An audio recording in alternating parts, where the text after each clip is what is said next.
It's our turn, episode number 40. Ask Us Anything, number 1. In this episode, the Our Turn podcast team answers your questions, and I have a chat with Suzanne Sheldon of the Dice Towers Board Game Breakfast.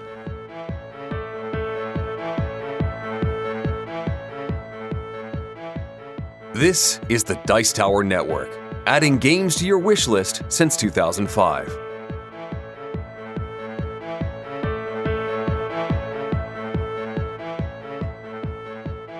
Hosting for this episode is generously provided by our fantastic patrons at patreon.com. If you'd like to help us out by pledging $1 per month or more, please visit patreon.com/OurTurnPodcast. We'd like to send a shout out to our newest patron, Rebecca.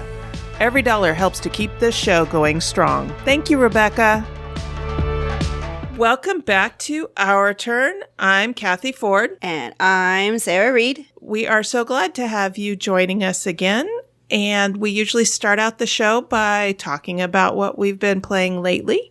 Sarah, what have you been up to? You had a bunch of game sessions this weekend? Yes. Well, actually, Will and I got some time to ourselves because one of the things is, oddly, I have a very busy social life with inviting different people over to play games. We like to invite a couple people over at a time because, we like the more intimate setting. With Will's vision, he wants to be able to interact with everybody. And, I do too. So we invite 2 people over here and 2 people over there. Well, that makes all your Fridays and Saturdays very, very full. So a while ago, Will saw I was burning myself out. And so he said, you have to, once a month, schedule a Saturday, hopefully a whole weekend. So I try not to even have people over the Friday. Just nobody. It's just us. We do whatever we want. And if that's do absolutely nothing, then that's what we do. But that's important for us introverts. It is. Mm-hmm. And for me, with my health, to recharge my batteries so I'm not always running on empty. Exactly. Yeah. So we got some unplayed games to the table. Yay. So excited. The first one we played was Pathogenesis. It's designed by Lauren and Jamie Cunningham, published by Webai Games. It plays 1 to 4 players in about an hour. It's a deck builder. It has 3 modes of play: competitive, cooperative, and teams. Regardless of the mode, the players are pathogens, bacteria attacking the body. Ah, yeah. Okay. It's all very sciencey. There are 3 tracks that you attack: respiratory, tissue, and gastrointestinal, which I always had trouble saying, so after a while I just called it gastro. Another abbreviation for that is GI. I will have to remember that. GI. That would have been easier. Mm-hmm. So during the game, as it is a deck builder, you are going to be improving your pathogens. So you actually put cards out on the table that stay there until they are destroyed. And so you are adding cards and you're trying to gain better ones. You gain traits and toxins that add to your pathogens. And you can also gain cards that alter the environment of the body. Some of them were like smoking, because obviously that's a bad thing, or overeating or eating bad food. There's different types of environment, so to speak. You have different goals depending on the mode, but in all of them, you're trying to get past the body's barriers and immune defenses. So again, very sciencey. I learned I wouldn't say a lot, but I learned a bit, which is more than I can say about any of my science classes in the past. Why I wanted to get this game, because I'm not that interested in science, is because of the cooperative mode. I had really, really high hopes for it because I've always wanted a really solid cooperative deck builder. We'll like the science theme, and like I said, I didn't really mind. But sadly, it kind of missed the mark for me. The rulebook is terribly laid out. There's aspects that are not very clear or not answered in the rules. And then it's only a so-so deck builder. I'm not sure if it's because of all the different modes. It just didn't feel completely balanced or streamlined. Because in every case, the game can win. Well, so it even makes the competitive mode partly cooperative. Now, we only played it cooperatively twice, so it may be okay for the competitive and team modes. But from what I experienced and what I wanted out of the game, I can't really recommend it except as a way to teach science about pathogens attacking the body. Like I said, it did that really well. I did learn some stuff that I didn't know before. But in the end, I have to give it a 2.5, and it goes on the trade pile. Okay. That seems to be a popular theme right now. Mm-hmm. Arcane Wonders just came out with a game called Viral, and it's part of the Dice Tower Essentials line. Yeah. And that one is your virus is attacking a body, and the body is the game board. Right. And then there's another one that came out that's part of the Pandemic family of games. Oh, yeah. Called Pandemic Contagion. Right. And in that one, you are viruses spreading throughout the world. So you're hitting key cities. Right. And the more of anybody's viruses that gets into a city, the more quarantined that particular city becomes. So it's interesting, these different takes on germs attacking the body that are being turned into fun games to play. I don't know if there's... Or in your case, maybe a not so fun Yeah, game not to so play. fun. I'm wondering if there's some sort of collective subconscious going on, because I've seen this just in general. There seems to be thematic waves by designers that don't even talk to each other. But all of a sudden, there'll be a whole bunch of, like Mars. There's a whole bunch of Mars games out now. And then, yes, the viruses, I don't know if that's people wanting to be educational with their games. I don't know. But I do find it interesting how these things come about. And how many zombie games are there, and how many archaeology games are there? And Okay. Yeah, it's just funny how that happens. Yep. And they all seem to come out right at the same time, so you know they weren't talking to each other, conspiring with each other to bring these out, because they're all competing with each other. So They wouldn't Yeah. be doing them all at the same time if they knew about it. So, like I Right. said, it could be, if you're taking at it from a more educational standpoint, I just think with the rule book being difficult, I mean, you have to read the whole thing and then try to go back and find the pieces that you may not have absorbed, because things are not in the right order. I don't know if they were too intellectual about it. I'm not sure, but they should have gotten a rules editor in there to say, oh, wait a minute. You're not putting this in the right flow for people to pick up how the game is played. Right. Yeah, that is an important part of game design, getting the rule book right. Oh, yeah. Yeah. I mean, you know that from a designer point of view. Yep. I know that from a player point of view. One of the worst rule books I've ever come across for myself is a game that I love to play. Yep. Once I can figure it out. And that is Istanbul. Yeah. I have a hard time with the Istanbul game book, but we enjoy the game so much that we keep buying the expansion and hoping that it'll get better. So anyway, my first game that I'm going to talk about is an oldie but a goodie. Aha. And that is cribbage. Whoa, as an oldie. I grew up with a cribbage board in my board game cabinet, and nobody ever taught me how to play cribbage. Wow. I was like, what the heck is this? Mom would go, oh, it's cribbage. I'm like, okay, and put it back away. Well, it turns out that Mark's family is really big on cribbage. Yeah. Okay, that's great, except that Mark and I have been together for 19 years, and I've still never played cribbage until recently. So cribbage was designed by Sir John Suckling. I didn't make up that name. And it is currently in the public domain, so pretty much anybody can make a cribbage board. It was originally published in 1630. Woo. So it has been around a while. So let me tell you about cribbage. Cribbage is a card game that's played with a deck of standard playing cards and a signature piece of equipment called the cribbage board. And the cribbage board is used to keep score. The standard cribbage game goes up to 121 points. There are rules for 2, 3, and 4-player games, but cribbage is typically a 2-player game. The cribbage board that we have is designed for 3 players, but can obviously do 2 players just fine. Players are each dealt a hand of 6 cards, of which they discard 2 into a special pile called the crib. 1 card is then cut from the draw pile and turned face up, and it's considered a part of each player's hand and of the crib, which is that separate pile of cards. The players then alternately play a card, scoring points for hitting certain totals or for making sets or sequences. So the totals that I've been taught, and Mark just says, okay, we're going to this number, and you played you're trying to get up to 15 first, and then 31 after that. And the first person to get to 15, exactly 15, gets points. And then the first person to get, if you get to 31, you get more points, that the person that scored up to 31. If neither of you can get to 31, say like somebody plays a card that takes the collective number to 28, but nobody has the number that will push you to, has 4, which will push you to 31. Then you say go, and the person that played the 28 gets a point, and then you start all over again at 0. Huh. And so your next effort is to try to get to 15 again. But you only have 6 cards in your hand. Mm-hmm. The score is kept by moving pegs around the tracks on a cribbage board. This is repeated until all players have exhausted their hand of cards. Once all players are out of cards, each player picks up his hand and determines all possible scoring combinations. So you get to score for the number of 15s in your hand.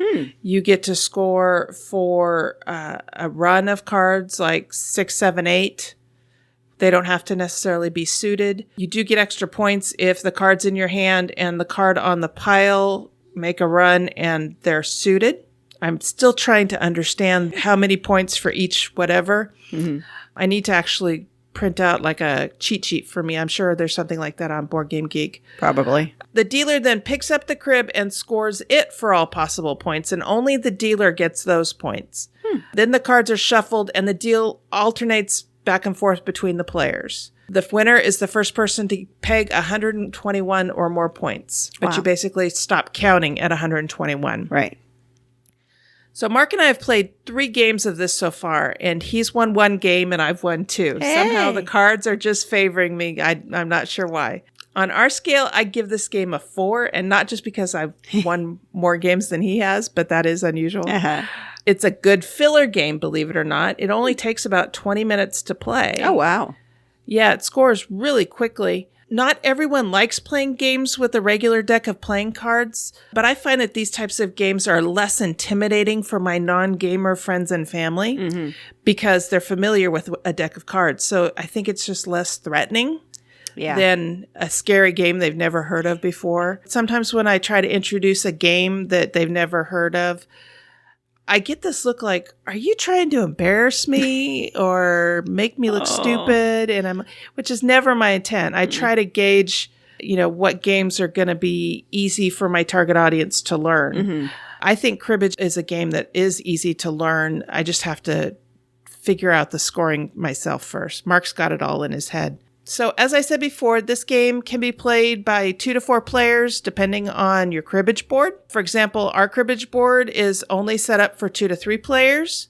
However, if you look up cribbage boards on Google Images, you're going to find that they can get really elaborate in their designs. I saw one that looked like a canoe. Wow. I saw one that looked like a snake. Oh. That one was set up for 2 players. And then there was one that had a bunch of elaborate spirals and was set up for 4 players, and the pegs were gold, silver, copper, and... Bronze? Probably, yeah, bronze. Yeah. Or no, gray. Oh. It was like iron. Oh, okay. Yeah. So it just depends. Mark is kind of disenfranchised with this current board because it's slightly warped, so it doesn't sit flat. And it's an older board, so I think we're probably going to be looking for a nicer, bigger board that can, accommodate 4 players. But I think this game is going to be in our collection for some time to come because it's big in his family. Yeah. I know my family knows about it. Yeah, I think it's going to stick with us for a while. Awesome. Well, one of these days, when you get a 4-player board, you'll have to come over and teach Will and I how to play. Okay. That sounds like a great idea. So what's next on your list of games to All share? right. The next game that Will and I played was Village Crone. Village Crone was designed by Anne-Marie DeWitt, published by Fireside Games. It plays 1 to 6 players in about 90 minutes. In Village Crone, the players are all witches.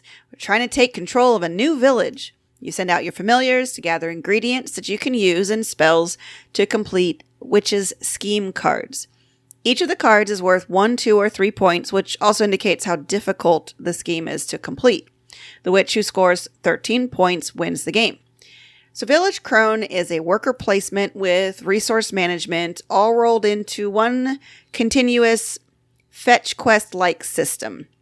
The scheme cards require you to maneuver villagers into different locations on the board and have a variety of spell effects in place, such as making villagers fall in love, or turning them into frogs, or teleporting them to specific locations. And again, the goal is to get to 13 points of completed scheme cards to become the village crone. For me, the high level of randomness and accidental player interaction kind of undermined the long-term planning needed to complete the schemes. When we heard about the game, it sounded very Euro-y, like it has worker placement and resource management. But everyone is trying to manipulate the villagers, so you can be moving one in a certain direction, but another player moves it somewhere else. So players are not necessarily intentionally screwing up your plans, but it happens. And then there are ways to purposely screw up other people's plans. And also for me, it overstays its welcome. It just felt a little too long for what it was. I think this is going to be a great game for people who like the more American-style games. It has a strong theme. It looks beautiful on the table, has great component quality. But in the end, I realized I'd never want to play this with more than 2 people. And I know Will would have a really hard time keeping track with more players. And then if it's just the 2 of us, there's so many other games I'd prefer to play. So it goes to the trade pile. But I do give it a 3.5. It's not a bad game. It's just not for us. Okay, that's fair. I hadn't heard of this one, but it sounds interesting. Yeah, it is on a simpler scale. So I think it would be very accessible for a lot of people, but you'd have to really like a lot of player interaction. Again, moving people about isn't necessarily purposely mean, but you have to be able to kind of, roll with those punches. And I think if we were going to keep it and play it with more people, I'd shorten the game. It just, after a certain point, it felt very repetitive. Okay. Yeah, maybe at some point, if we don't end up trading it, we can let you borrow it and see if you like it. Yeah, that'd be great. Yeah, like I said, it's beautiful, really good component quality, and the theme. I mean, that's you're a village crone, you're an old witch, and you've got familiars like the raven, and there were frogs. No, you were turning people into frogs. So you had the raven, there was a snake. Cat, of course. Anyways, spider. That was a spider. But yeah, that part, I definitely liked the theme of it. That was really good. Okay. My next game is called Circular Reasoning. And it was designed by Tomer Braff and Edward Stevenson and published by Breaking Games in 2015. And it actually won the Mensa Select Games Award. Oh, wow. In 2016. So let me tell you about this. This game, I have mentioned this game before. I played it originally at Board Game BlitzCon, and that's where we actually picked it up. We won it in a drawing. So it's an abstract strategy game developed by 2 students at the University of Texas at Dallas. And its original name was the publishing company name was Giant Shoulder Productions. But after being featured at the Indiecade in 2014, Circular Reasoning was then picked up by Ad Magic and is now being published under Breaking Games. Nice. The board consists of a goal in the center and 3 concentric tracks of 16 spaces each. Each track has a gate to the next level, but the gates rotate around the board depending on the number of tokens found on each level. So they'll move a certain number of spaces depending on how many tokens are on the level above. Each player gets a square, a triangle, and a circle, which move 4, 3, and 2 spaces respectively. In addition to racing towards the center, tokens can be used to block other tokens from using the gates to advance, because you can only go through the gate to get down to the next level. Because of this, players must predict and work around other opponents' moves to secure victory. This was a challenging game to play. You have to use your pieces in such a way to move them through to the next level, but you also have to use them to block your opponent from moving to the next level. And I found it very challenging to play against Mark because he's very good at these types of games. Yeah. Which is funny because he really doesn't like abstract games. And I really do. I like abstract games. I like thematic games. I'm much more of an omni gamer. But I would really like to try this with 3 and 4 players to see if that adds a little more chaos or cutthroatness to it. You know, like I've said before, Mark and I always play for blood, but it gets a little more intense when you're playing with more players. Right. So I would really like to see if I can do that. And so I'm going to take it to our next game night and see if I can't get some people to play. But do you find it difficult to get abstract games to the table, or do you guys even play abstract games? Generally speaking, neither of us really cares for abstract games. I mean, Will is an omni gamer like you. He will play any game, but even he doesn't really care as much for abstract games, and I don't really at all. So can't really, but I can understand why. One of the things that I like about games is getting into the story, whatever narrative is there, and abstract games don't. Well, that's kind of the point. They're abstract. They don't typically have a narrative, or if they do, it's not very strong. Right. Yeah. Probably the most thematic abstract game I've played has been Onitama. Yeah, and I haven't had a chance to try that, but I'll have to say that is one of the ones that is more interesting looking than others. Okay. So anyway, I give this game a 4. I enjoy it. It's a quick game. It, again, takes about 20 minutes to play. Because it's abstract, I kind of have a hard time calling it a filler game. Yeah. Even though I guess that's technically what it is, because it only takes 15 to 30 minutes to play. It's a short game. Yeah, it is. It is. But yeah, I liked it. And I was really kind of excited when I found out that it won the Mensa Select Award. Yeah, that's a good award to win. Yeah, exactly. That is Circular Reasoning. Nice. All right, so another unplayed game we finally got to the table. This is a game that we've had since 2015, so we've had it a couple of years because it is one of our bigger, heavier games, and I have to admit it did kind of intimidate me. But there's a Kickstarter on now for the second edition, which normally makes me go, ugh, a second edition. Although 2 years, that's actually a pretty good amount of time instead of 2 months. But what I'm curious about is they upgraded the miniatures. So I was like, well, I haven't had a chance to play it yet. Let me see. So what I'm talking about is Argent the Consortium. It's designed by Trey Chambers. It was published by Level 99 Games. Plays 2 to 5 players. Well, the box says about 30 minutes per player. Will and I must just take a really long time because I think the first game took about 3 hours. Granted, we were learning. And then the one that we're actually currently in the middle of, we played 2 hours last night and we had to stop on the 4th out of 5th rounds, which we're hoping to finish either tonight or tomorrow. Anyways, I guess you don't always believe the box. If you don't overthink it, maybe 30 minutes per player. But anywho. Except a lot of these times they don't put per player. They put 30 minutes. Like on the Lord of the Rings dice building game, it just says 30 minutes. Oh. It easily takes 2 hours to play. Yeah.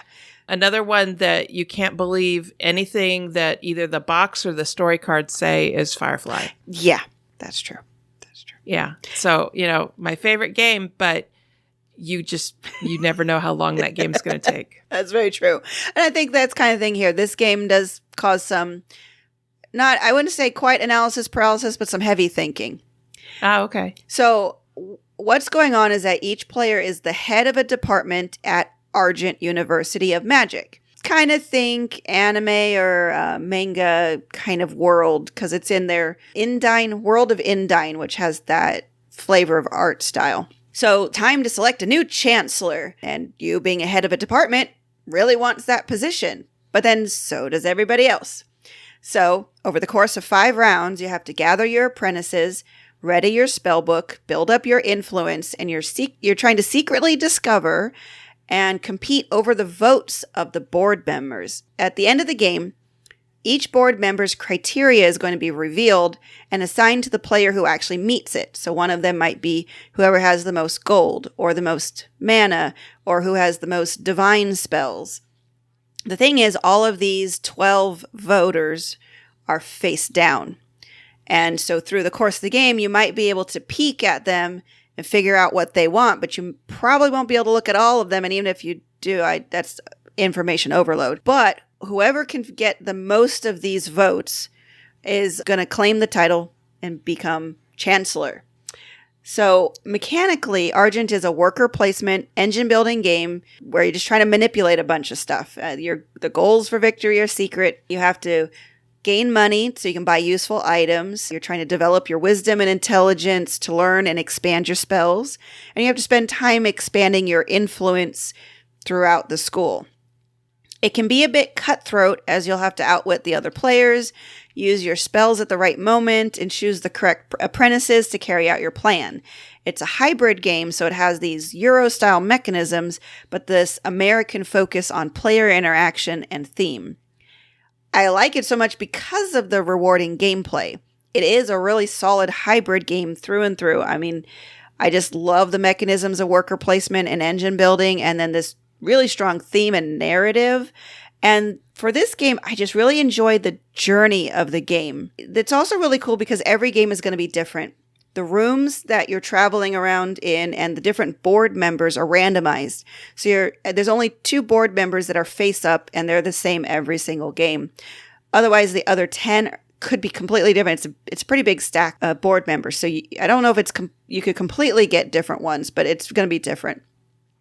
And on top of that, there's a variety of characters that you can play, and there's different types of apprentices that have different abilities, so it keeps it fresh and new every single time, and so I'm trying different strategies in this second game. Like I said, I've got the first edition of the game, and I am backing the Kickstarter for the upgrade pack, because one of the downsides is the miniatures in the first edition, they tried their own system of identifying who owns which miniature.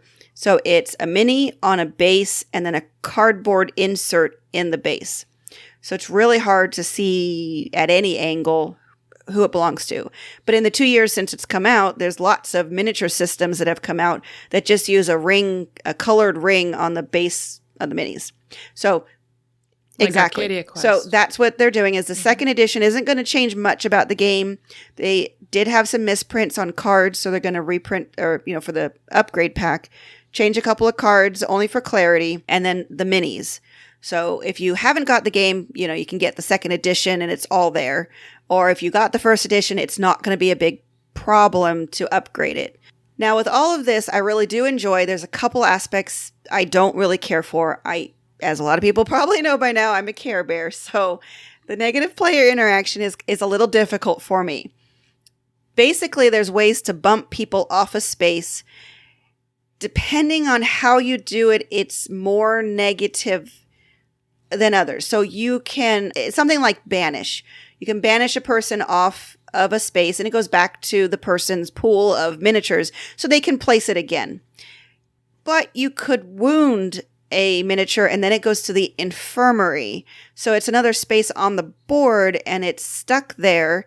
You get a small benefit like you can get a mana or some money, but that miniature is stuck there not getting what you originally wanted unless you have a spell that lets you move it. That's not great. But on the other hand, as soon as I get over my not wanting to be aggressive, then I would have the opportunity to retaliate. There's also a really neat thing where there's shadow spaces where if you have the right spells or items, you can shadow another character, get the exact same thing. After them, they would take the spot action first and then you would take it. And those shadow spots are generally more protected. It's harder to knock someone off of these shadow spaces. But I'm very grateful. Will tends to adjust his game style. So he's started to not be so aggressive and he's made different choices. There's certain apprentices and spells that are aggressive. You can always make other choices. So I think that part's going to be manageable.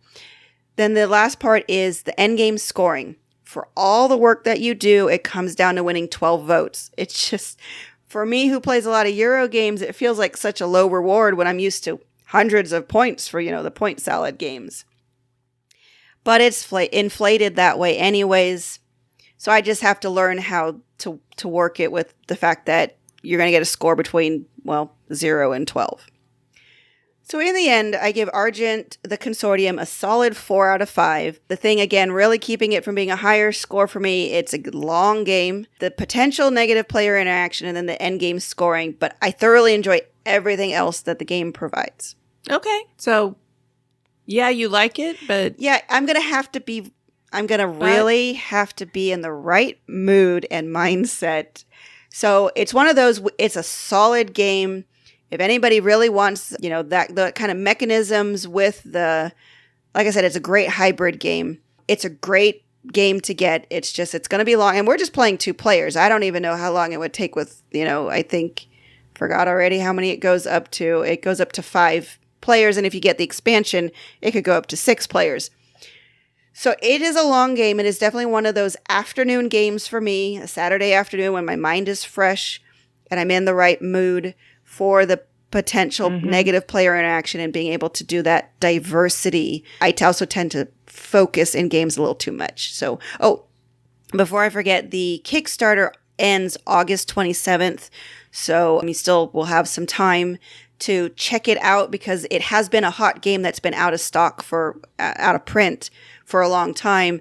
And so it's reprinting this, and there's a full expansion box that we haven't even gotten into. So like I said, the replayability of it is it's there. And so I'm really hoping that we'll just find the right combination of characters and board pieces and extra content that'll just make it perfect. It's just right now it's not quite there. Okay. And you give this game a 4? Yep, 4 out of 5. Okay. Okay, great. All right. My next game is a variation on a game I really enjoy playing, but I have a hard time getting it to the table because in a lot of people's opinions, it overstays its welcome. I don't personally find that. I love it. And the game that I'm referring to is Flux, and the variant that I'm talking about today is Ozflux. My favorite movie of all time is The Wizard of Oz. That's a great one. Yeah. When I was a kid growing up, it always came on CBS every April-ish. And my birthday is at the beginning of April. So I was like, they're showing my birthday movie. And I just loved it. I grew up watching it every year. Loved it. And that was before VCRs came out because I am way older than VCRs. And yes, I own a copy on DVD now. So this was designed by Andrew Looney and published by Looney Labs in 2012. And it is the game of Flux with the Wizard of Oz theme imposed, but it is very thematic. The goals are, the compassionate man. You have to have the Tin Woodsman and the heart as keepers on your table. So let me back up a little bit. Flux has 2 rules to start with. Draw 1, play 1. You get dealt 3 cards in your hand.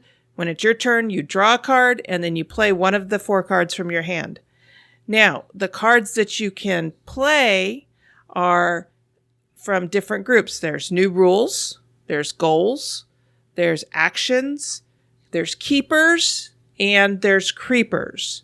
In basic Flux, I don't like using the creepers because that was something that was added in the 2nd edition after Zombie Flux came out. Made total sense in Zombie Flux. Yep. Makes no sense in basic Flux, so I usually take them out. But basically, the creepers keep you from being able to win the game as long as they're in front of you. And when you get a creeper, you have to put it down in front of you right away and then draw another card to replace it. And there are some things that allow you to discard creepers. There are some things that allow you to move creepers onto other players. So there are ways of getting rid of it. And like I said, in Zombie Flux, in Oz Flux, the creepers make sense. Yeah. In basic Flux, it doesn't. Nope. So what you're trying to do is when somebody plays a goal card on the table, that then becomes the winning conditions. But if somebody else plays another goal card, that first one is out and gets put in the discard pile. So the goals of the game are constantly changing. So you may have, say, the Tin Man in front of you, but then someone plays the Very Brave Lion, which is the Cowardly Lion and Courage, which are 2 different keepers. And so then all of a sudden your Tin Man, you have no use for your Tin Man, but you don't necessarily want to get rid of him because another goal with the Tin Man could come up. The goals are all very thematic, like the Wizard of Oz. One of the goals is the smartest dummy ever. Can you guess what those keepers are? It's the Scarecrow and the Brain. So then the action cards, there are standard action cards in every variation of Flux, but then there are also thematic action cards that go along with themes. So one of the action cards in Oz Flux is Ozma's Decree.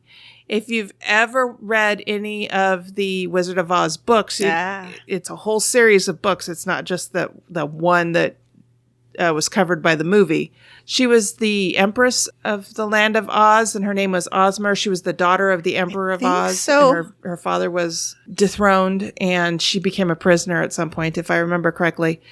Anyway, at some point in the series of books, Dorothy helps Ozma become the Empress of Oz again. And there's one here called Ozma's Decree.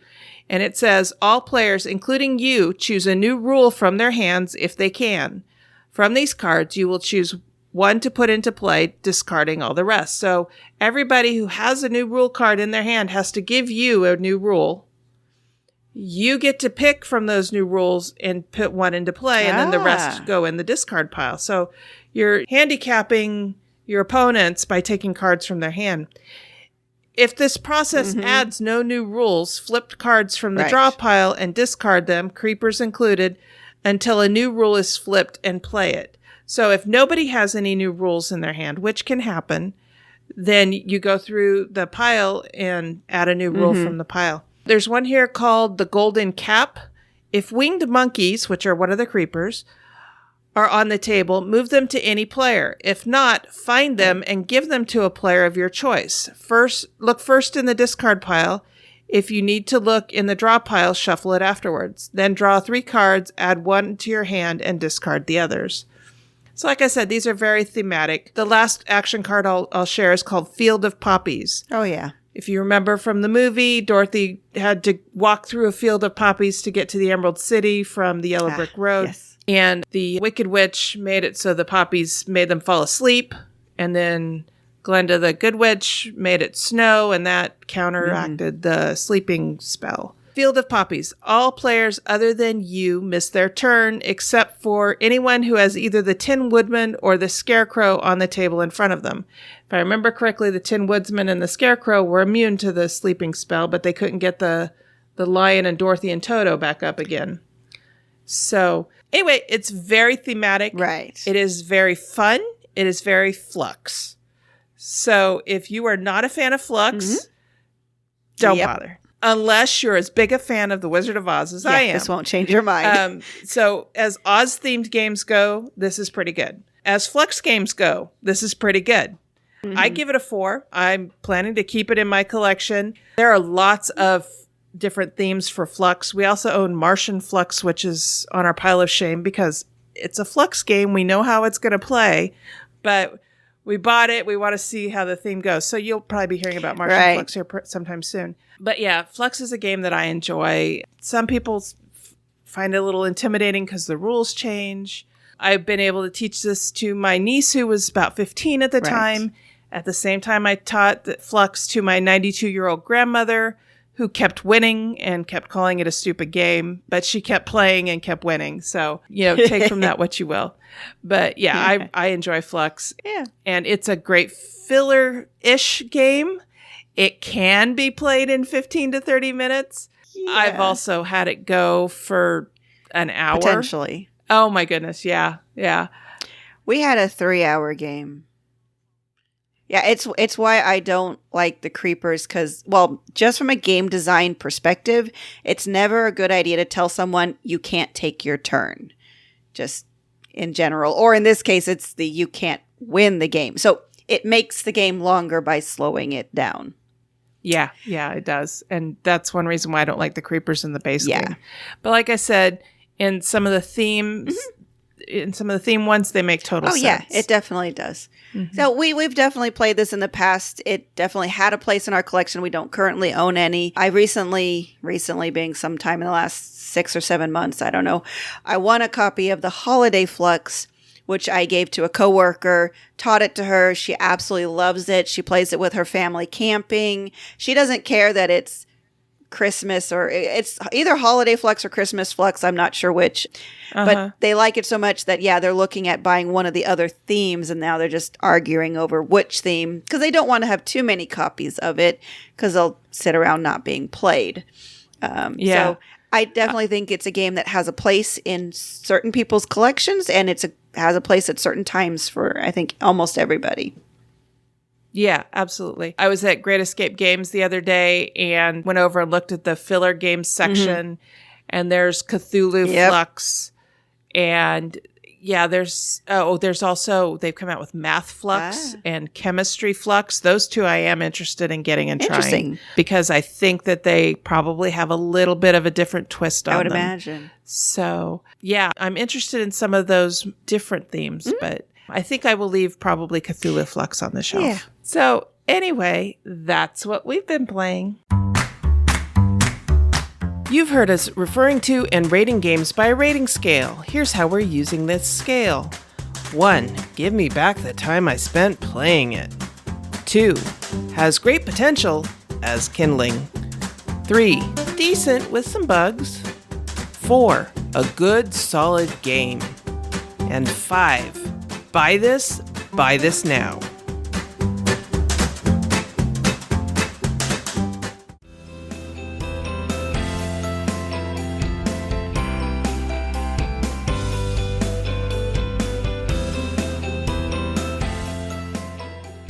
For the interview today, I'm joined by Suzanne Sheldon. Suzanne is a contributor to the Dice Tower's Board Game Breakfast, a prolific Twitterer about gaming, and the founder of Gen Can't, a celebration of gaming that takes place during Gen Con for those that, like me, cannot attend Gen Con.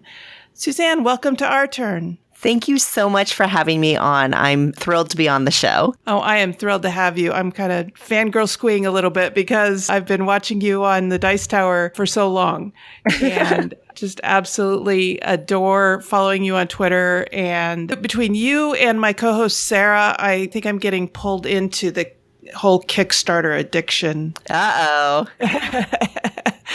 My apologies. No, it's fun. So how did you get involved with the Dice Tower to begin with? Well, I've been gaming in the hobby world for over 20 years. I actually started gaming in 94 with Magic the Gathering. And, as lifestyle, ebbs and flows and finances ebb and flow and things like that, I've come in and out, to varying degrees. But a number of years ago when I was kind of digging back in really heavily, I was looking at media and reviews and things like that. And I realized that the Dice Tower was very prominent and I enjoyed their content, but there weren't a lot of women contributors or, quite frankly, a lot of people of color contributing. And I thought that was not odd or disappointing. It's hard to explain. I just was like, oh, well, that's a shame. Like, let's talk to him. And, Tom always seemed like such a open, welcoming advocate for gaming. And so I just reached out to him on email and I said, hey, maybe you could do something about this. Could you talk about getting more women on the show or getting more women contributors? And Tom wrote back and he's like, you know what? I want more women contributors. I want more women in board gaming content creation. But I feel like as, a straight white dude, my words, not his, that, there's only so much I can do about that before I lack the credibility to speak on that. And he said, I welcome you to contribute. If you want to do something about it, then, I want to give you the opportunity. I'm like, whoa. And, I thought about it, that's a really good point. I need to be the change that I want to see, that good old saying. And I took him at his word and thought about how I could contribute to the community and be the change I wanted to see. And that's really how I got started. That's great. That's how I got this podcast started as well, because I wasn't seeing a lot of women leading podcasts. And, I adore the Dice Tower and I adore all kinds of different gaming podcasts that are hosted and run by men. But we've been 52% of the population for quite a while now. And I thought we needed to be represented as well. I totally agree. And I think there's definitely, to your point, women are over half the population in general. I think, in the hobby gaming world, the percentages are a little different in reality, which is fine. It is what it is. But I do feel like that, especially 5 years ago, 4 years ago, 8 years ago, board game content did not reflect the demographics of board gamers. And, there's a lot of reasons for that. I mean, as you know, creating content takes a lot of time and effort. And there's, and it's putting yourself out there in a really weird way that opens you up for criticism and discussions that you may or may not be interested in having and all this other stuff. So there's a lot of reasons why people may want to do or not want to do content. But I love what you're doing with your podcast because I think it is a great step in better reflecting the true demographics of the industry and hobby overall. And moreover, I believe that the media you consume influences the reality around you and your perceptions. And I think that having more diverse voices represented in board game content can positively influence the board game real space as well. So I especially love podcasts like yours for growing that. Thank you. I really appreciate that. Of course. Last year, you and Mandy Hutchison did a video together. Right. I think that was last year at BGG Con, actually. Oh, okay. Yeah, I knew it was one of the big ones.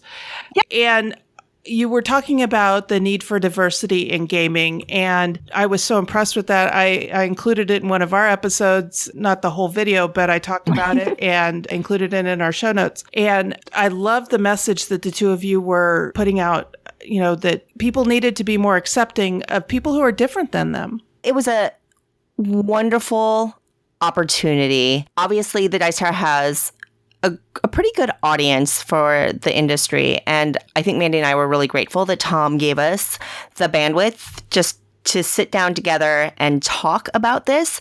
Mandy and I are pretty close in real life as we've gotten to know each other. And she's delightful. And we're very much aligned in many ways on kind of our views on how we would like the hobby to evolve, but also we have a lot of shared experiences that help us understand each other and help kind of found our opinions on some of this stuff. And, there's so much complexity when you talk about diversity or inclusion in gaming. There's so many facets to that, right? I was really happy to do that video. And I feel like from the response it got, we got a lot of positive commentary and we got a lot of critical commentary. But I feel like that was a great kind of, I don't know, it wasn't a start because we've been working hard at this for quite a while, but it was a great platform. Let me put it that way. It was a great platform and opportunity for us to maybe reach people that wouldn't normally be part of that conversation. And I hope that we get to do more of it in the future. Well, I think it's great that you're both so heavily involved with the Dice Tower. I'm excited to just be starting to get involved with the Dice Tower just with our podcast. But yeah, you guys are great examples and I really appreciate it. Well, and I think that, having your podcast and Board Game Blitz, which is another female-led, woman-led podcast included, I think that shows that Tom and team are truly committed to being, playing an active role in improving the diversity and representation in board game media. And so I think it takes a village, right? That whole, cheesy saying, right? It really does. And in different ways, we all contribute in different ways, but it's still a contribution. And that's what it's going to take, right? Sometimes you get to make big steps and sometimes you just take small little scoochy steps and hopefully they're all moving in a positive direction. And that's a good thing overall. Exactly. So tell me about Gen Can't. Ooh. What is it? What inspired you to create it? So Gen Can't we phrased it a few different ways. We call it now a virtual convention or an unconvention. And it started over 4 years ago, I guess now, on Twitter, because a few of us were kind of, we were starting to see all the buzz coming out of Gen Con and all the photos and all the new games and all the excitement and fun. And we were all, quite frankly, we were moaning and groaning online. We were envious. And Jason Patterson, his Twitter tag is @Naked Meeple, great guy up in Canada.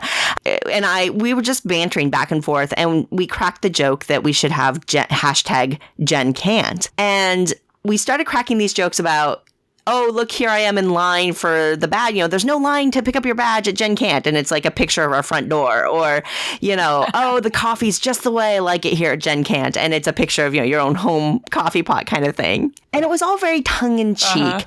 But I think it struck a nerve in the community because there are far more people that cannot attend Gen Con than can.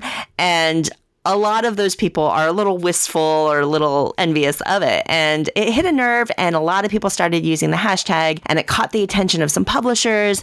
And, I think actually Alderac, AEG Entertainment, was one of the first ones to offer up, hey, we'll give away a game, to people, and I think just because I had the time and energy at the moment, and it, I work in an environment where project management's kind of my career and things like that. I was able to kind of take that and run with it. And we quickly threw together a photo contest for people to show their Gen Cant experiences. And we got publishers donating games, and all of a sudden we had a little thing. And as it was over for what it was, this little really grassroots community driven thing, as soon as it was over, people were like, okay, what are we going to do next year? And that's how it started. It was just a group of people bemoaning Gen Con, and, and that group of people trying to turn it into something positive. That's amazing how it just kind of grew organically, it seems. Totally organically and totally driven by the community, but supported by the gaming industry once they heard about it. And that has continued to this day. So we're headed into 2017 for our 4th Gen Cant. And, already now I have publishers reaching out to me like, hey, Suze, when are we going to do Gen Cant? What do you need? Publishers really understand. I mean, you have to remember, publishers, the vast majority of publishers, if not all of them, were just gamers, and I think a good example is Ryan Bruns from Mayday Games. Great gentleman, just wonderful person. And whenever I reach out to him about Gen Cant, he's like, whatever you need. And he has made sure Mayday is extremely generous. But when you talk to Ryan about it, Ryan will say, I remember what it was like to watch Gen Con from afar and wish I was there. I remember that feeling, and I know I'm lucky I get to be part of it now. And I want to do what I can for all of the community out there that was in the position I was in, that's in the position I was in. And I think a lot of publishers feel that way once they understand what Gen Cant is and want to support the broader community and don't, and of course, self-servingly, fairly so, it's a good thing to let your broader community know that, hey, you understand them, you get it, and you want to be part of that for them. So what activities do you have planned for this year? Well, we're getting rolling with that. It was interesting. Last year was definitely the most organized that we had been before. And that's just because, up until this year, really, it's pretty much mostly just been me trying to pull things together whenever I can. But last year we had some online games, like little visual puzzles for Potion Explosion and other games that you can kind of play visually a little bit, like Concept or Mysterium, things like that. So we had some of those. And then we actually had Gigamic games. Do some puzzle games with us. And we had like a mega Karuba game where people could play Karuba with us online. And I did a survey at the end of Gen Cant last year, and those kinds of activities, just everybody loved them and asked for more and more and more. So we're not going to change what's not broken. You know what I'm saying? So this year we're hoping to do another Mega Karuba, and I'm working to line up a host that I think community will be very excited about. And actually Gigamic Games is also planning on producing more puzzles for us to do. And then this year, for the first time, we actually are creating an official Gen Cant game. And there's actually a contest. The entry for the contest is closed now, but we are, for those of you familiar, we have a roll and write game contest. These are little games like Quicks or Rolling America, where you roll dice and you mark on a score sheet. They're dead simple. Or sometimes they get more complex, but they're easy to play at home or even play alone if you can't get out to a game night. And we thought, oh, what a great fit for Gen Cant. And the fabulously talented Beth Sobel, who is the artist for games like Viticulture, Lanterns, Trickster. She's an amazing artist. She generously, her work is stunning. She generously offered as a prize to illustrate a roll and write game that won this contest as the prize, and her, oh, wow. Right?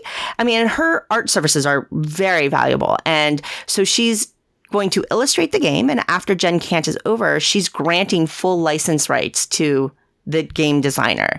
So it's a really nifty prize. I have to admit, I wasn't sure what the community response would be. It was, it's like a game design contest. It's not easy to design a game.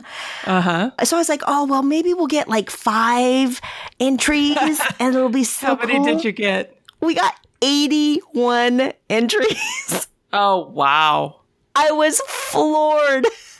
Wow. Oh, and we had already assembled a panel of 5 esteemed judges: J.R. Honeycutt, Ed Bariff, Mandy Hutchinson, Nicole Hoy, and Mason Weaver. So this is Mason's from the 5 by podcast. Mandy Hutchinson is a Dice Tower contributor and from To Die For games.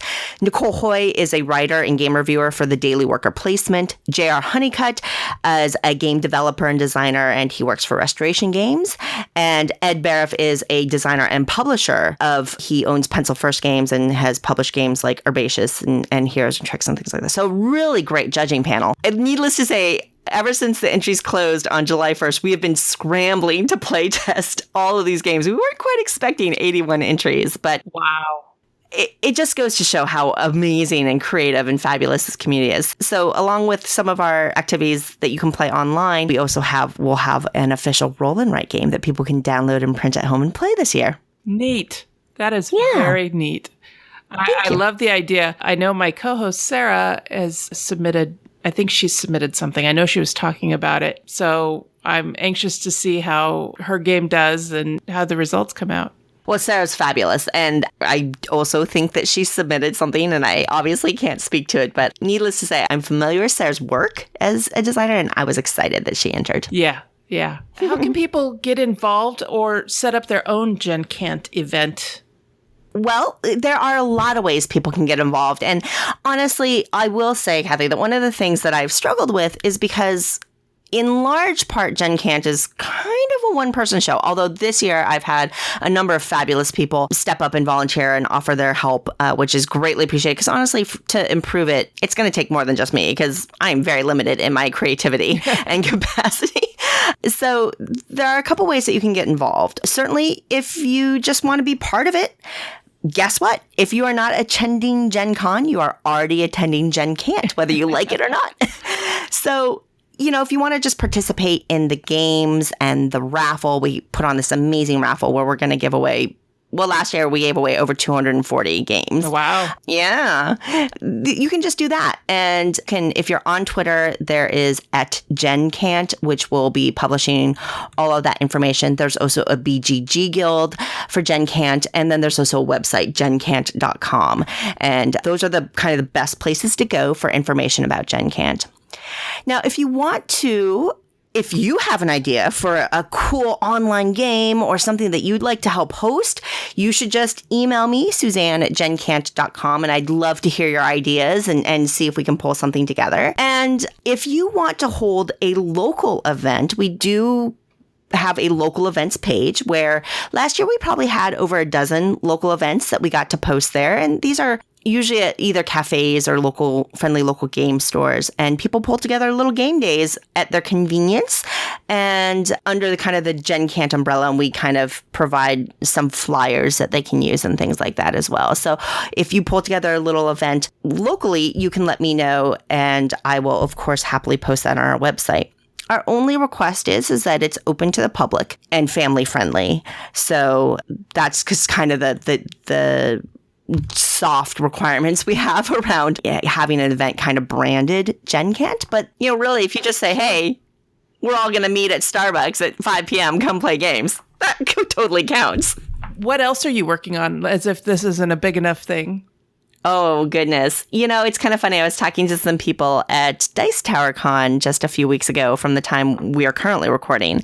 And I was saying, I really feel like I have 3 paid jobs and 3 unpaid jobs. And oh, boy. I've got to probably be better about saying no. But for those of your listening audience that don't know, I am helping Restoration Games behind the scenes and working with that team, just helping them do a little organization and marketing planning and things like that. Restoration Games is a company dedicated to kind of bringing fresh life to older games. And our motto is every game deserves another turn. So we've got 3 games releasing at Gen Con: Stop Thief, Downforce, which is kind of an update to Daytona 500, and Indulgence, which is an update to the classic Dragon Master. So I've been working with that team as well, which is, I gotta tell you, Cathy, it's so much fun. Wow. The team is amazing, and I feel honored to be part of it. They're the J.R. Honeycutt, Justin Jacobson, Rob Davio, Lindsay Davio, Jason Taylor. The talent that these people have is incredible. The games that they're producing are phenomenal. And it's one of those weird situations sometimes where I'm like, am I really part of this meeting right now? I cannot believe I'm here.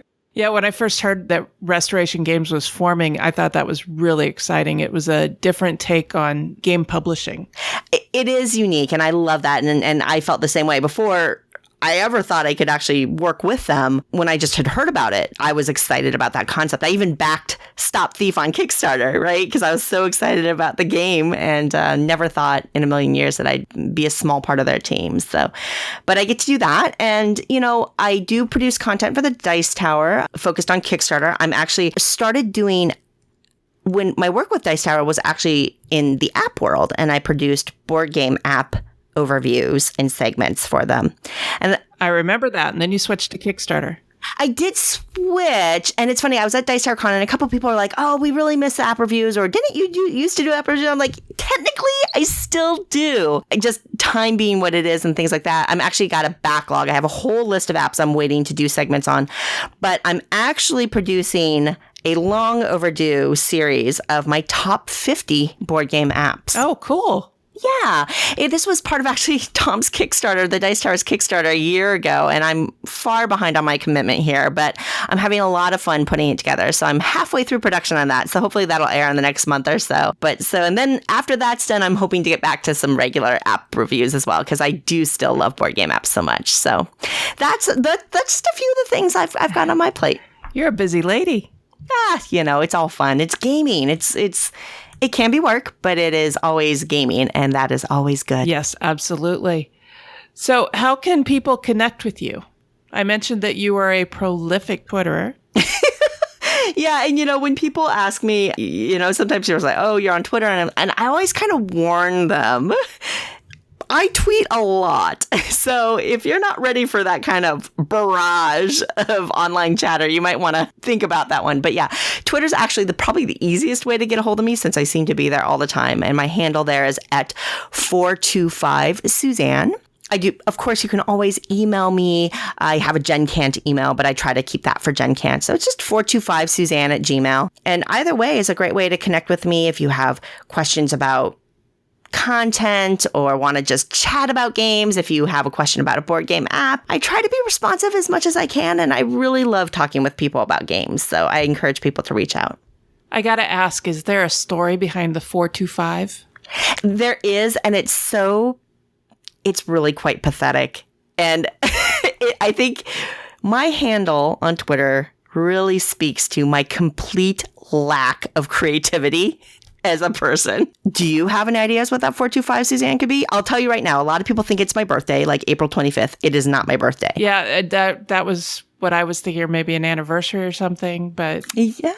No, that's usually what people are guessing, or some people think it's some kind of off-color joke about marijuana or something, but... That's probably, the anniversary or the birthday is probably why most people include numbers in their Twitter handles. Yeah. Well, typically, right? Yeah. No, I was desperately trying to figure. I knew, like, hey, I want to do this thing, and every kind of normal variation of my name on Twitter had long been taken. Mm-hmm. And so, in a total act of desperation, I put in my area code before my name, and it worked. I had to do that with an email address, right? Cathy's not. I mean, it's a pretty common name, there's a number of Cathys in the world. Uh-huh. So I'm sure you run into the same thing where your name is just taken everywhere. Oh, yeah, absolutely. That's why my personal Twitter handle is Cathy's Brain. And I did that because my grandmother, who I absolutely adore, she's 97 now. She carries one of those leather organizers everywhere she goes, and she calls it her brain. And, it's got her calendar, and it's got her checkbook and, all the stuff that she needs to keep track of. And I was trying to set up a Gmail address and absolutely could not get anything with my name in it. And I went, well, I'm going to be storing everything in here anyway, so I might as well just call this my brain. And it happens to be something that I also was able to get on Twitter because I figured, hey, I'm going to be telling people what my thoughts are. So I actually think, I wish I'd done Suzanne's brain. That would have been so much more clever. Darn it. That's just, I think it works. And it's so funny because I love that story about your grandmother. That's adorable. And that's and now you have this charming story to go along with your handle. So I think that worked out for the best. But your area code is fine too. Great. It's just a little less charming, but it's functional. It works. So, there you go. Yeah, it absolutely worked. And like I said, I needed another. Cathy's brain is not exactly the most professional email address. So when you're job hunting or something, so I needed another one, and I couldn't even get my initials included in a Gmail address. So I finally did one that included my initials and my area code. Well, great minds think alike and all that good stuff. There you go. Yeah. And what prompted that for me was I saw a friend of mine with a tattoo, and it was her area code on her arm. Oh, wow. And I was like, that's strange. But when I'm sitting there trying to come up with this, professional looking email address, all of a sudden this tattoo popped into my head, and I'm like, yep, there it goes. I love it. Oh my goodness. I'm not gonna probably tattoo my area code anytime soon, but hey, either you do what you got to do. Absolutely. All right. Well, thank you so much. Now you are on Board Game Breakfast on the Dice Tower. Yes. Are you a contributor to any of their other myriad of video shows? I am not currently. I used to contribute to Board Game Blender, and just sheerly due to my inability to keep up with the content production, I'm not actively producing for that show right now, which is a shame because I love it so much. And Z is an amazing person. But I hope to do more for Blender. And so currently I'm just focused on Board Game Breakfast for the Dice Tower. I do a live stream with Meeples included called Games on the Rock. Games on the Rocks. We try to do that every other Friday on Twitch. And it's just an hour and a half or so where we pick a topic, and Stephanie Straw, Nicole Hoy, and Marguerite Cottrell and I just chat about games and maybe have a cocktail together. And really, it's just an excuse for us as friends to get together and chat online. Fantastic. So if anybody's interested in joining us there, we have a fabulous chat that goes on there. We usually get like 30 people just chit-chatting away in our chat group there, and it's a lot of fun. And, Cathy, I can't say too much, but for people who enjoy the Dice Tower, I may be doing more content with them in the future. So hopefully if they enjoy that, I'll get to be doing more there in the relatively near future. That's fantastic. I did really enjoy the episode of the podcast that you did. Oh, thank you so much. I'll be honest, I've never been so nervous to record anything before as I was to record with Tom and Eric. Well, because it's big letters, the Dice Tower, you know? Absolutely. I was really nervous, but of course, Tom and Eric, I'm lucky enough that I've gotten to know them over the years, and they are wonderful people and were completely welcoming and put me right at ease, and it was a joy to record with them. So I'm glad that you enjoyed that. Thank you so much. I believe that was episode 501, wasn't it? It was indeed. Yeah, it was their first foray into their new format. Yeah, absolutely. All right. Well, thank you so much for coming on to our turn. I am just absolutely thrilled that you agreed to come on. And it was my pleasure. And I hope that we get to chat again sometime in the future, Cathy. I'm a big fan, and keep on making this wonderful podcast and contributing so delightfully to our community. I really love it. Oh, thank you.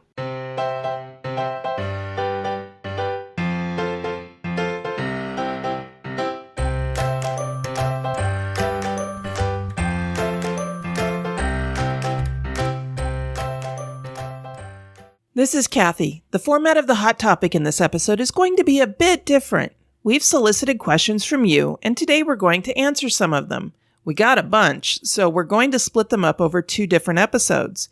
If you don't hear your question in this episode, check out episode number 56.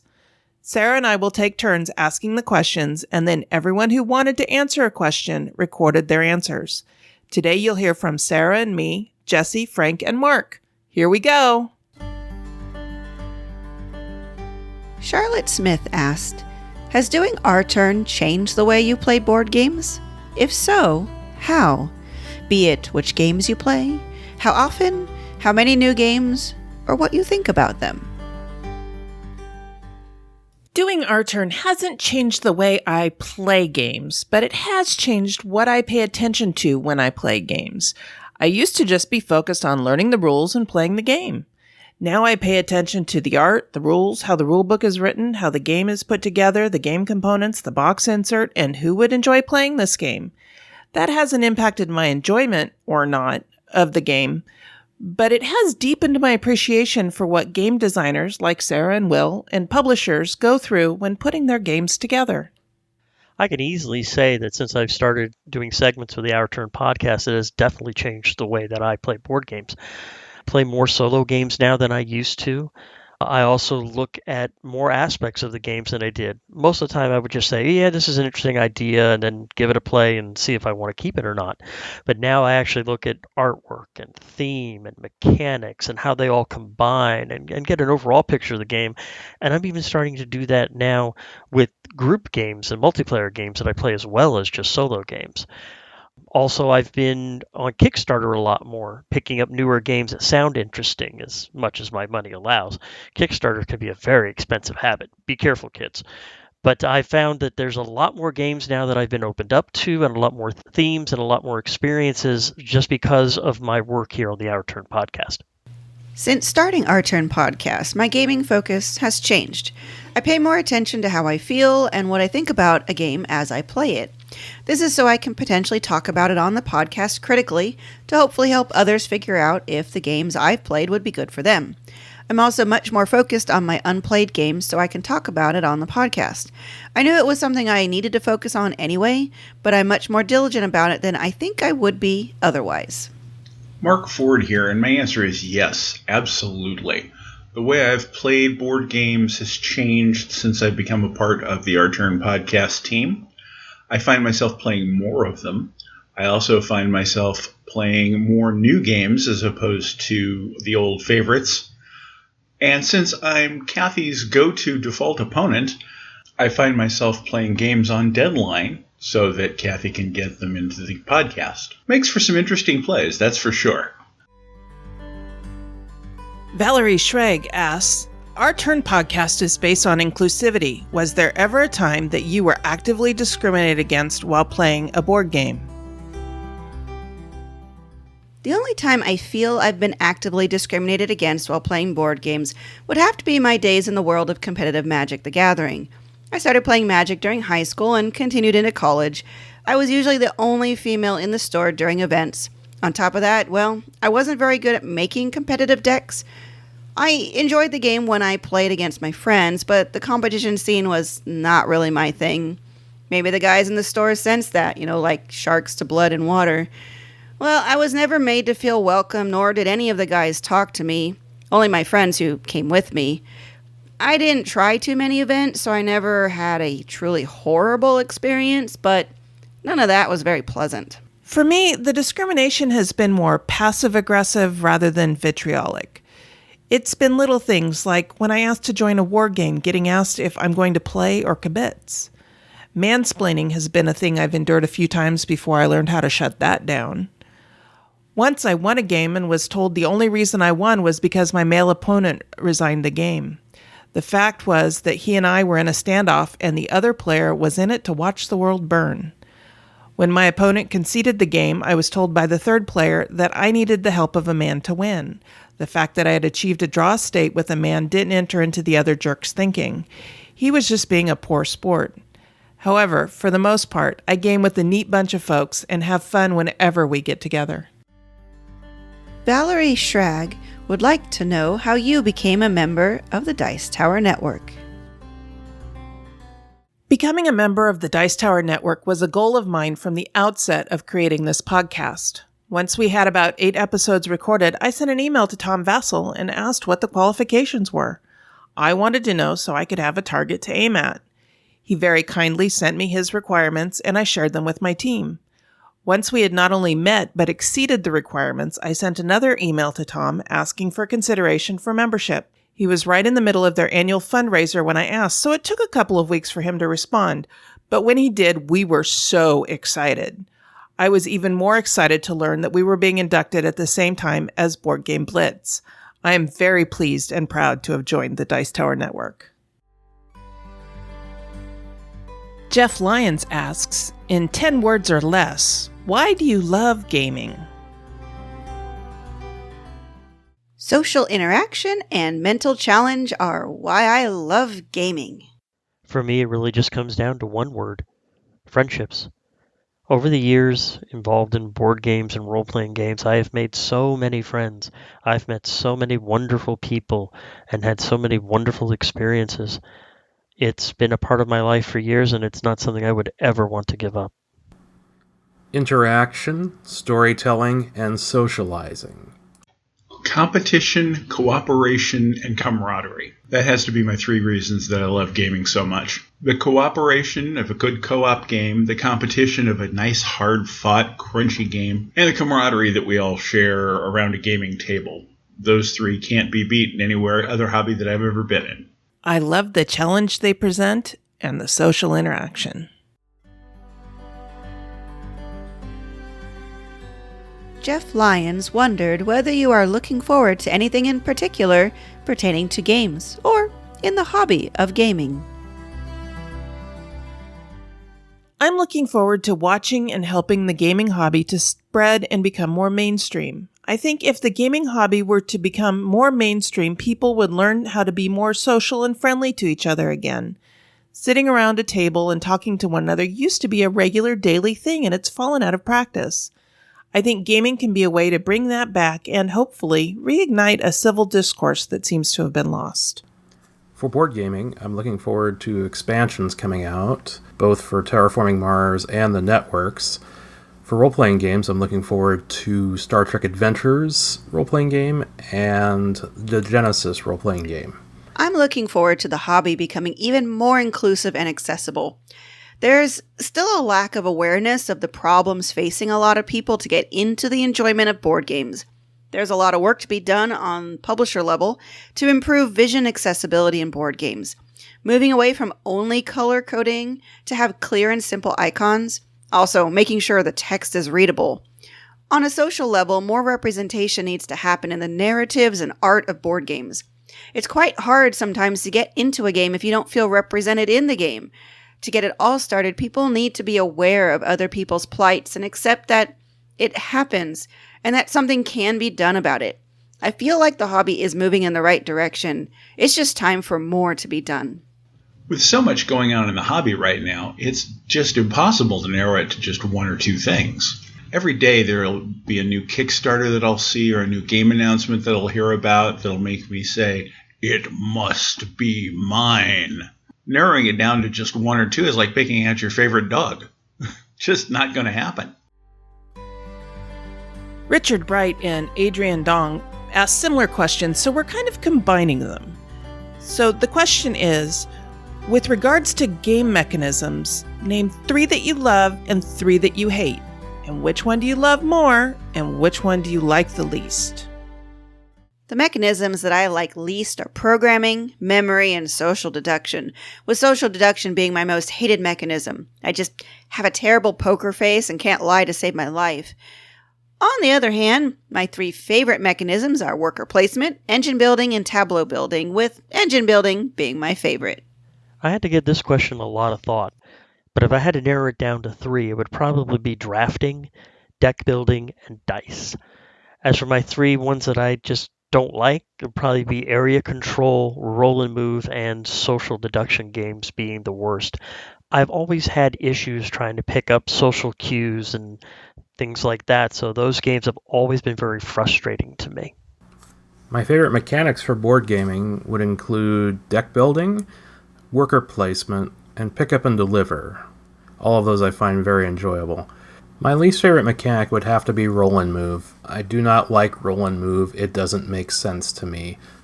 With one notable exception, I don't think there's any such thing as a bad game mechanic. All there are game mechanics which are woefully misapplied. I love me some draft. I love me some auction. But the only bad game mechanic, the one that I really can't stand, was evidenced in the game 504. And that's the mix and match rulebook, where you can add a module here, a module there, a module there, and come up with a different game. It failed spectacularly. And I think it's probably kept anybody from putting out anything similar, and will do so for a very long time to come. My 3 favorite mechanisms are pick up and deliver, card drafting, and engine building, with pick up and deliver being my favorite. I like overcoming the obstacles that the game puts in the way of being able to accomplish the goals of the game. My least favorite mechanisms are deck building, roll and move, and player elimination. I would have to say that player elimination is my least favorite. 2 games that I love have a player elimination mechanic, but they address it in a way that you're not out of the game. You just pick a new character and dive back in. Those games are Battlestar Galactica and Dead of Winter. I wouldn't enjoy a game that eliminated a player and didn't have a way for them to get back into it. Richard Bright inquired as to what your favorite die shape is. D4, D6, D8, etc. I'm developing a special affinity for the D12. Until I started GMing my Firefly game, I had hardly noticed the D12. It's rarely used in most games. In fact, I think it's probably the most underutilized die. However, the Firefly RPG only uses the D4 through the D12, and because of this, I've developed a special appreciation for them. As for dice shapes, that one is easy, and that would be the D20. There are 2 quick stories that I have about D20s. One was the time I was running a Secret of the Slave Lords campaign, and a party was going down the salt slide that slows them. The first party member went down, and at the bottom of the stairs there were these slavers that were ready to pelt them with crossbows. I roll my first D20, get a 20. Roll the second one, get a 19. And at that point I decided to start rolling him in front of the party so that they can see what's going on, because I figure at this point I'm not going to roll that many more. Well, out of the next 8 rolls, 6 of them were 20s. One of them was a 19 and the other was an 18. It was absolutely horrid. I even had one of the party members pick up that D20 and fling it against the wall.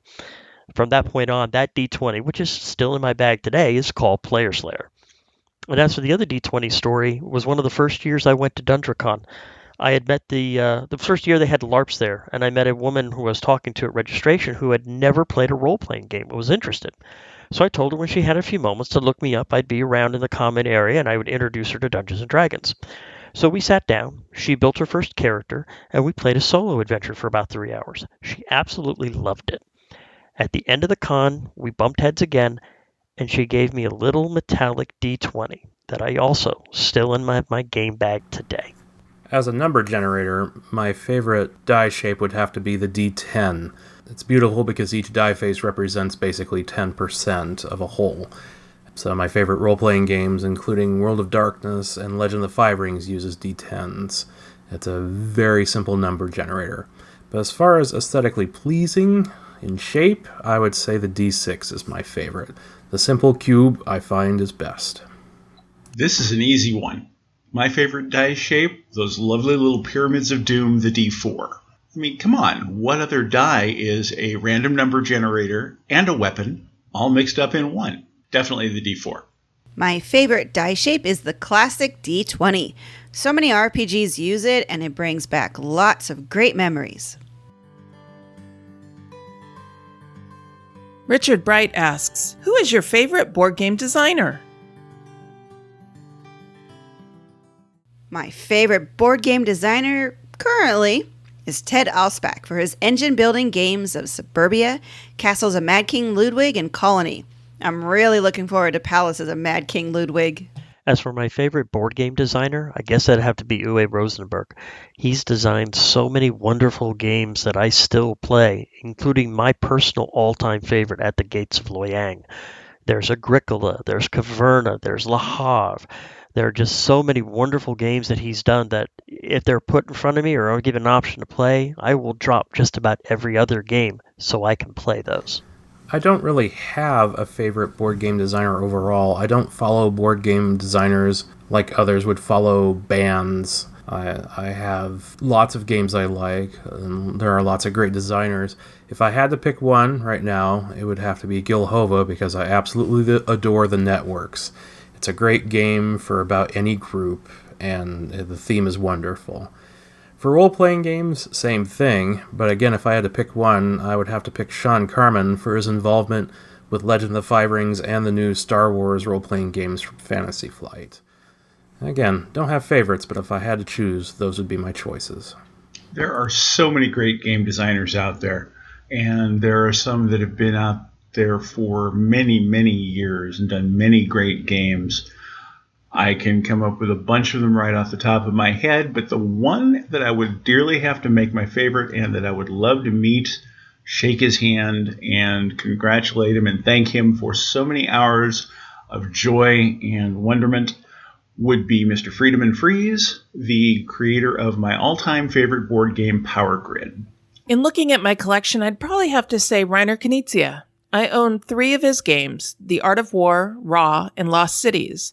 The Art of War is probably in my top 10 or 20 favorite games. Now, if you want to know the designer that I'm cheering for the hardest, why, that's Sarah, of course. I love Project Dreamscape, and I'm looking forward to giving Oaxaca a try when it comes out. Richard Bright was curious as to what your favorite mass market board game is. I know I answered earlier that one of my least favorite mechanisms was roll and move, but one of the games I enjoyed the most as a kid was the game of life. It encouraged me to look at the future and the possibilities that it held. It didn't keep me from imagining becoming a doctor or a lawyer or anything else I wanted to be. I still own a copy, even though I don't play it anymore. My favorite mass market board game would have to be Mealborn. I've always enjoyed the auto aspect and the little bit of, gotcha that's going on in the game when you put that accident or flat tire on someone else, and then that smugness you can do when they try to do the same to you and you just throw down that safety you've been holding the entire game. I just love it. There's a little bit of competition, not so much, but it's a fun game that I can spend hours and have spent hours playing. When I got this question, it made me realize how seldom I play mass market games anymore. That being said, my favorite of all time, narrowly edging out Monopoly, would have to be Trivial Pursuit. That was a masterpiece of design. They were able to make a board that was simple enough they could have multiple card sets, everything from basic trivia to highly specialized trivia sets, and challenging as the day is long. Definitely Trivial Pursuit first place. Of the mass market board games from my childhood, Clue would have to be the one that I played the most and continued to choose to play as I got older. Now my favorite version is Clue Master Detective, as it just adds so much more to the game. Richard Bright asks, what's your favorite game to play with a standard deck of playing cards? Rummy is my favorite game to play with a deck of cards. While I haven't played it in a long time, it was one of my most played games growing up. My mom, aunt, and grandma and I would play it at family gatherings. That and hearts, but I always preferred Rummy. When I was growing up on warm Florida evenings and afternoons, my sister and I and some of our friends would get together and play Rummy a lot. We'd go to the clubhouse where it was cool and, break out some sodas and some chips and just have fun. We would do that for hours at a time, and it was one of those warm memories that I have with my sister. Unfortunately, she passed away a few years ago, so I don't get a chance to do that anymore. But it was something that I really, really enjoyed growing up. Sister and I bonded a lot over that game, and we kicked each other's butt a few times too. I can't pick one. I have to include the 3 Ps, pitch, pinochle, and poker. All of them are great for different reasons. I grew up playing pitch and pinochle and always think of my family when I'm engaged in both those activities, plus I love trick-taking games. Poker's a great game employing math, psychology, things I love. For a competitive game, I really do enjoy it, whether or not I'm playing for stakes. Here's another no-brainer question. My favorite game with a standard 52-card deck has got to be poker. I'm a poker player from ways back. I like Texas Hold'em. I like Omaha. I've even been known to play a little 7-card stud and 5-card stud. I miss the game very much when I can't play it, so yeah, it's definitely poker. Canasta. This was a game that my mom and grandma taught me, and I really enjoy the challenge of it. I just have a hard time getting other people to play it with me. I went through a streak where I played it quite a bit a while back, but it's been a long time since I've played it. I have the rules tucked into a deck of cards. I just need to get someone who wants to play it with me. Are you up for it? Jeff Lyon wants to know what has been your favorite moment while gaming. Similarly, Valerie Schrag asked what was the most meaningful experience that you have ever had while playing a board game. Meeting my husband while playing a live-action role-playing game. I'll let Mark tell you about that, and I'll pick up the story in the next question.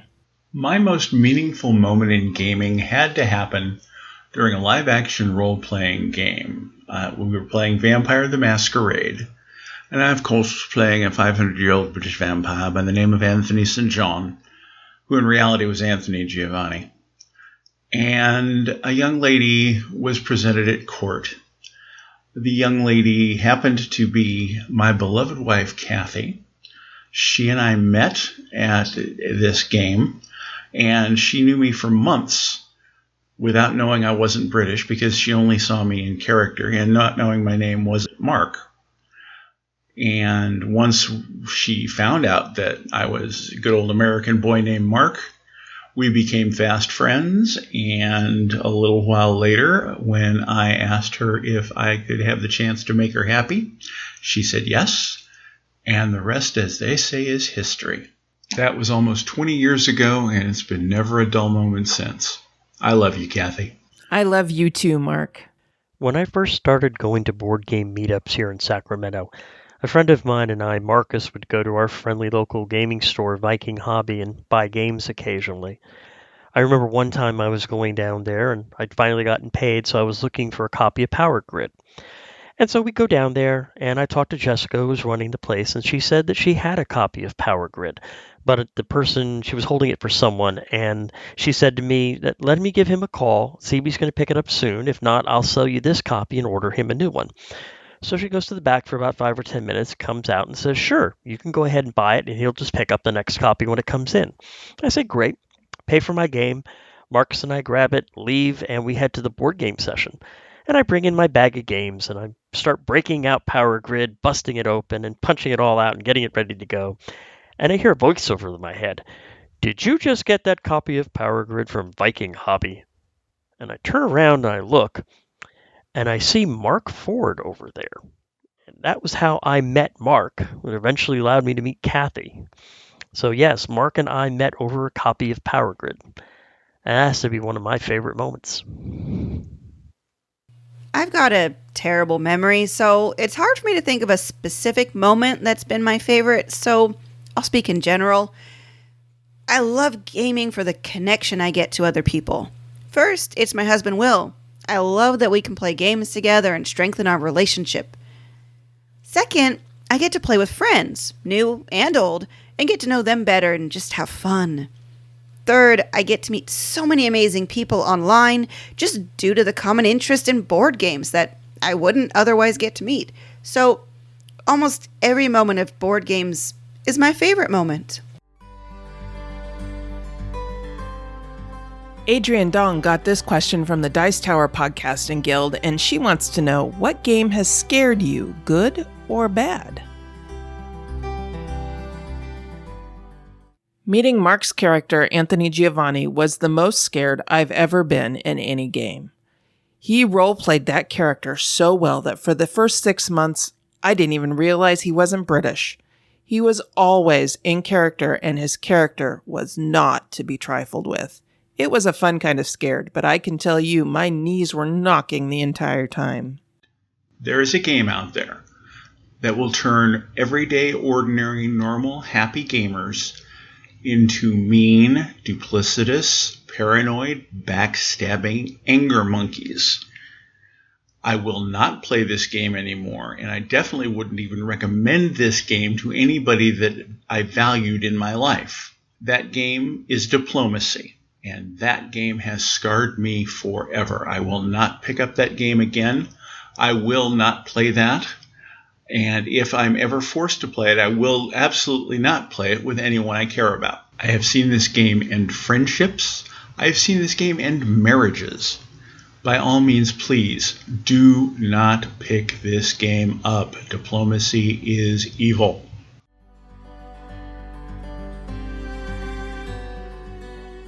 Jeff Lyons wondered what your favorite type or specific component in a game is. I have lately become obsessed with box inserts. I love what box insert companies like The Broken Token, Meeple Realty, Insert Here, Daedalus Productions, and others have done to make the setup, cleanup, and storage of games so easy and fast. I wish every game came with a quality box insert. I'm glad to see that some designers using Kickstarter are realizing that a box insert can be a great stretch goal and a wonderful service for the fans of their games. I wish more traditional game publishers realized this. I love meeples. I am just so in love with wooden people and shapes.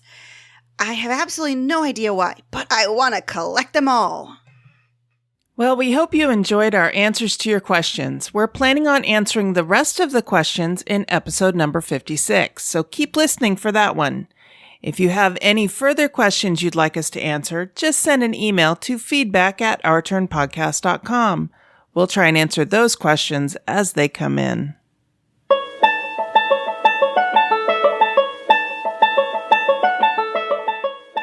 Hey everyone, this is Sarah. If you're curious on how you can support the show, here are some ideas. If you'd like to support us financially, you can support us through Patreon at www.patreon.com/OurTurnPodcast. We also have a donation button on the site for anyone wanting to do a one-time donation. We have a lot of plans to improve our audio quality and expand the content we provide, but we need help to do so. However, we totally understand that not everyone has the funds to support us. Thankfully, there are many non-monetary and important ways to help us. First, tell a friend about the show. Really, one of the best ways to support us is to spread the word to people you know. Commenting on our posts, either on the website, Facebook, Twitter, or the Board Game Geek Guild, are very helpful for us to know what listeners think and want from our show. If you think of anyone you'd like us to interview, please let us know. We'd also appreciate any shares of our posts on social media. Take pictures of you playing games and post them to any of our social media venues. We'd love to know what you're playing and maybe take a look at playing those games too. Please call our voicemail number. It's 916-426-2873 and leave a message or a show intro or promo. For example, you could say, "This is Sarah and it's our turn." Or, "This is Sarah and you're listening to Our Turn Women on Gaming." Of course, replace Sarah with your name. So there are many ways to support us, and we appreciate any and all of them. Thanks for listening.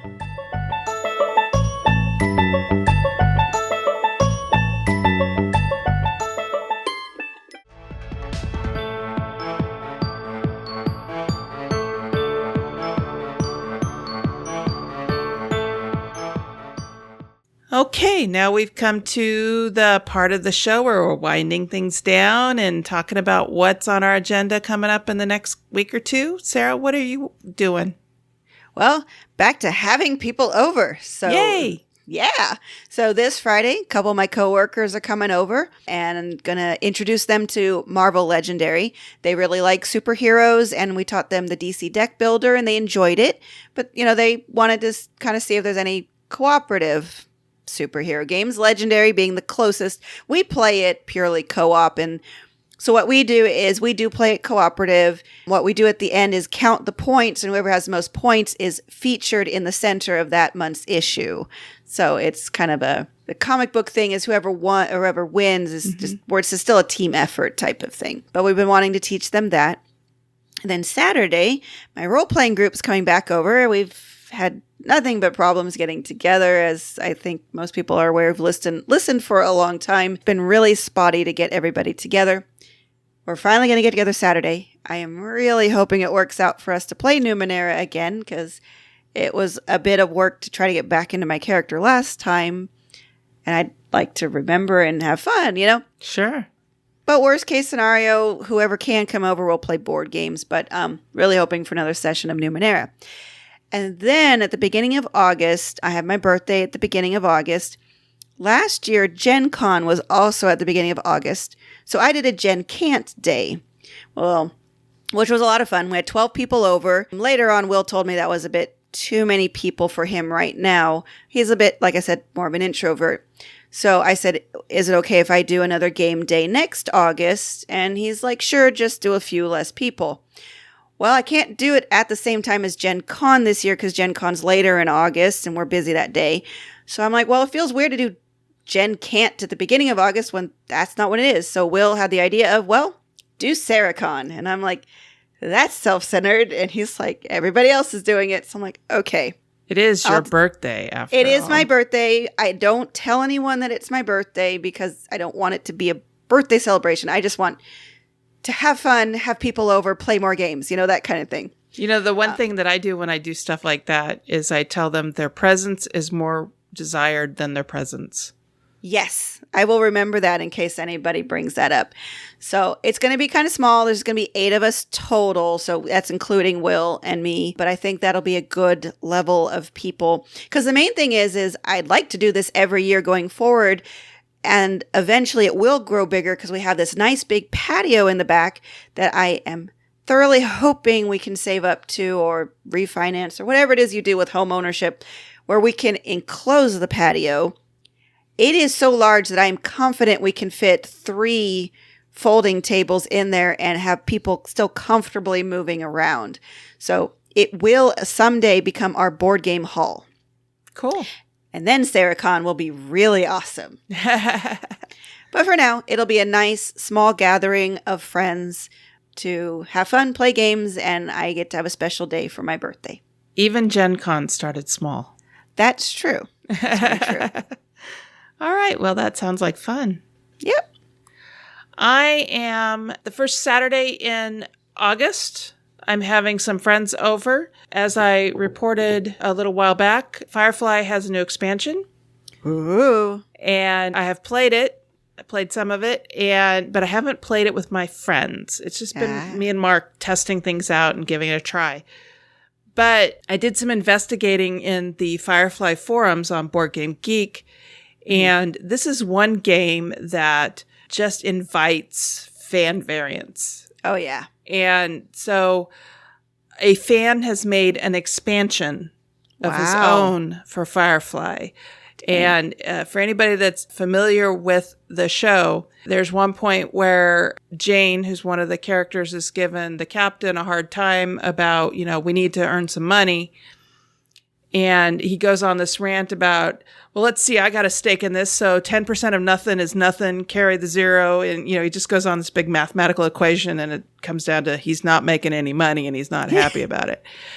Well, this fan has made an expansion called 10% of nothing. Oh. And so we're looking to maybe do that expansion. And so I'm having people look at it and see if it sounds interesting. And then there's a couple of other story cards that fans have made that I've put up and said, take a look at these. Let's see what's interesting. Let's see what, isn't going to take 12 hours to play. Because to get some of these people over, I had to schedule it for 6:00 on a Saturday evening. I couldn't start it at like noon. So it can't go until the wee hours of the morning because some of those people have to go work the next day. So I am looking forward to having my friends over to play my favorite game. Yay! I'm also in the process of setting up more interviews for the show. I'm having so much fun doing these interviews with people, and you'll be hearing them in coming weeks already. I've got interviews recorded. You heard Suzanne Sheldon earlier in the show. She was a great interview. I had so much fun doing the interview with her. Mason Weaver from a podcast called The 5 By, and I believe he's also on the What Did You Play This Week podcast thing. He was a fantastic interview to do. You're going to hear our discussion about Star Trek. Yeah. Katie Adley from the Board Game Corner was on, and she was delightful. I loved having her on. And then I also did an interview with the couple from Heavy Cardboard, with Yay. Edward and Amanda. So those are going to be coming up in coming weeks. And then I'm also working really diligently to get other people in the board game industry onto our show. And I am just having so much fun with that. And then Mark and I are still working on moving. So we're doing lots of house hunting. I haven't shared too much, but Mark has had health issues. I've had some health issues over this last year. So we both decided to, take care of ourselves and take some time away from work. And so thankfully that's working out well. And we're able to use that time to spend days house hunting. Unfortunately, right now, the Sacramento market is really, really tight rental wise, and the prices are going up. They're the highest in the nation right now, rent wise. And there's a lot of competition. And I think it's because people are leaving the Bay Area because rent there has gotten too high. Yep. And they found that Sacramento is cheaper, but they're driving the prices up. So it's just, it's become a challenge, and it's almost a full-time job in and of itself, trying to, view these houses and get into them and take a look and see what will work for us. But we're persisting, and we're going to be moving hopefully in mid-August. Oof. Yeah. That's hot. Yeah. I've moved in August. That's not fun. No. But I'd rather have the sun than rain. I've That's moved true. in the rain, and that's even less fun. That's so true. Yeah. So that's what we're up to. And I'm just looking forward to getting that over and done with and getting back to normal life. So Yep. anyway, where can people find you online, Sarah? Well, you can find me most frequently on Twitter at EurogamerGirl. I'm not on Board Game Geek as much as I used to be, but my username there is Silva Shadow, SilvaShado. And I do run the Our Turn Podcast Facebook page. So if you post any comments there, you will most likely get a response from me. Otherwise, I'm on a variety of Facebook groups under my own name, Sarah Reed. So if you do see me somewhere, say hi. We can chat. Yeah. And then you can find me on Twitter as well. I run the Our Turn Podcast Twitter account. And so when you're talking with that account, it's me you're talking to. And then I also have my own Twitter handle, which I'm trying to get back into using, but I've just been having so much fun with the Our Turn Podcast one that I haven't been paying much attention to it. But it's Cathy's Brain, and that's CATHYSBRAIN. And that's also my username over on Board Game Geek. And I am also running the Our Turn Podcast Guild. The questions and posts that occur over there are most often from me. I know that Frank and Jesse have been posting their own threads there once in a while. So feel free to respond to them and interact with them as well. That just encourages them to create more content for us as well, which we just absolutely love. Yep. So anyway, that's it for me. Do you have anything else, Sarah? Nope, just really enjoying playing more of our unplayed games and seeing if we can get that down before we get a whole bunch of more in. Absolutely. All right. Then on behalf of the Our Turn Podcast crew, that was our turn. Now it's yours.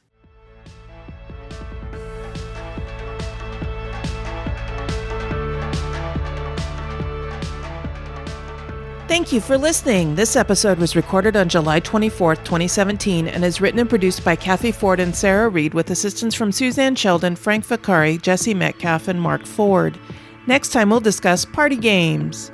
We want and encourage your questions, comments, and feedback. Please call 916-426-2873 and leave us a short voicemail or send an email to feedback@ourturnpodcast.com. Our theme music was composed by Adriana Crickle. Please check out our show notes to learn more about the composers featured in this episode. The material in this episode is copyrighted under Creative Commons Attribution Non-Commercial No Derivatives 4.0 International License. If you want to learn more about the games discussed in this episode, please visit our website at ourturnpodcast.com/episode 40. You can find a list of the games along with their links to their listing on BoardGameGeek.com. We are proud members of the Dice Tower Network. You can find out about other shows in the network like the Portal Gaming Podcast, The Dukes of Dice, or Board Game Point of View by going to dicetowernetwork.com. Thank you for your support. If you like what you heard, please tell your friends about us.